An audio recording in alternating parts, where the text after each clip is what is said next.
At the start of the course, when we were given our project brief to create a trailer for a film, uh, I've always been into social realism anyway. It's quite a really interesting film, just the whole way the shot and everything. I thought it'd be a perfect opportunity to use this, uh, create a trailer for a social realism film. I've already got knowledge in social realism films because I like watching them in my spare time and stuff. But after looking into the social realism genre, it just reinforced that even more. So the thing is with social realism films, they're quite effective because there's a variety of subgenres are in them. So there's a lot of things you can do in them. Like it's basically real life. So what anyone would experience in their real life. Obviously, it's more dramatic than that. There isn't just one underlying genre in normal life. You've got things being thrown in like love and relationships, blah blah blah.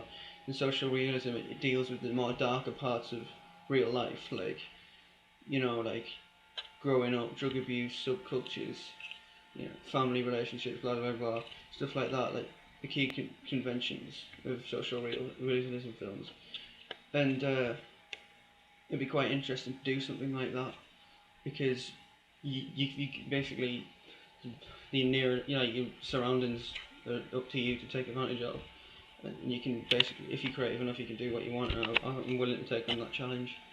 And you know, the social realism film, it's hard to make something seem realistic because it's done by actors, blah blah blah, and everything. But as long as I pick up the key conventions and concepts of social realism films, as long as I represent them from my trailer, I think I'll be able to do that.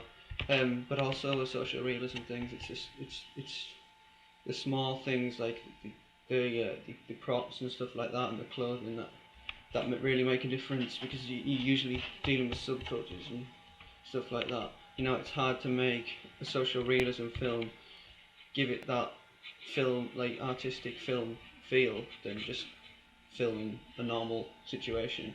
So hopefully I'll be able to prove I can do that properly. And the other thing with social realism films, you have to focus on the subtlety to make it impressive. So you've got to take into account the shots, like in the genre research there. I showed you a few screenshots of trailers for Tyrannosaurus versus England, and the close framing and everything, and the setting and the location. Just every little part of that made that shot seem realistic and give it the feel of a social realism film. Um,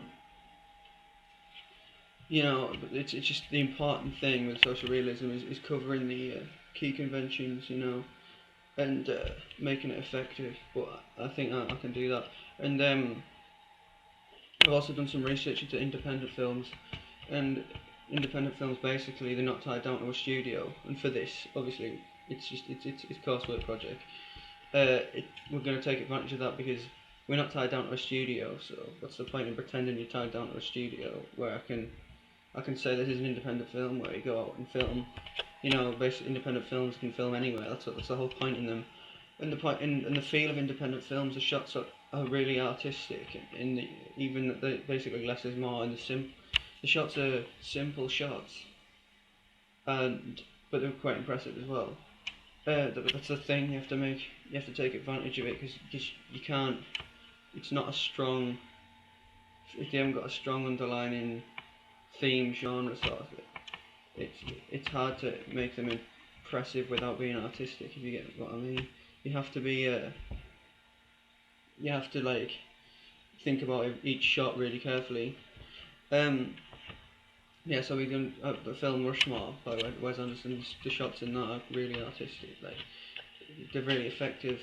For example, you'd have a medium shot, but you'd have two people in the left corner of the shot talking rather than them in the centre focused on talking. But everything around it was in industrial area, and I've just found it really impressive.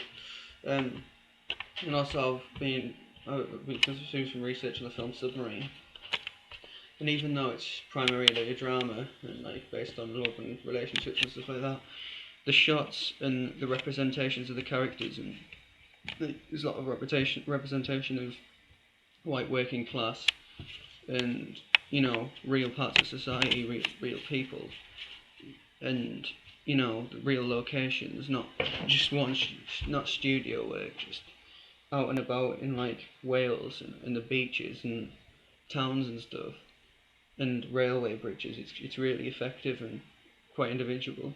So I want to take influence from that and maybe create something like about a teenage boy who is having problems growing up and is dealing with these concepts of social realism, like the drinking maybe like stuff like that, just real problems within society, because that's what social realism films do.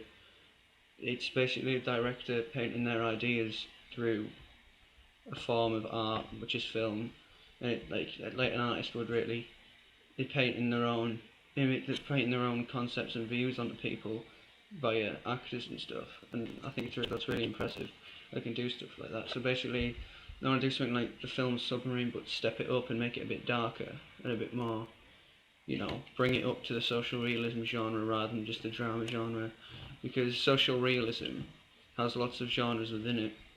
The main one is being drama, but you have to focus. The main thing with social realism film is not is focus on the realism of it all. So that's the shots, the props, and the concepts.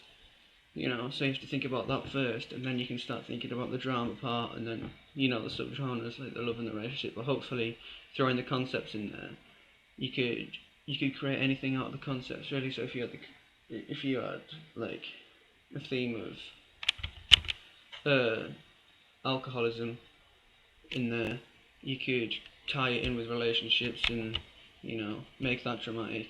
So the thing is with social realism is to give it a realistic approach rather than the approach of like a thriller where it's all action or a horror, which is even unrealistic to get, which is so it's going to be quite hard, but I think I can do it because it's quite interesting, and if I'm dedicated enough to do it, I can probably do it.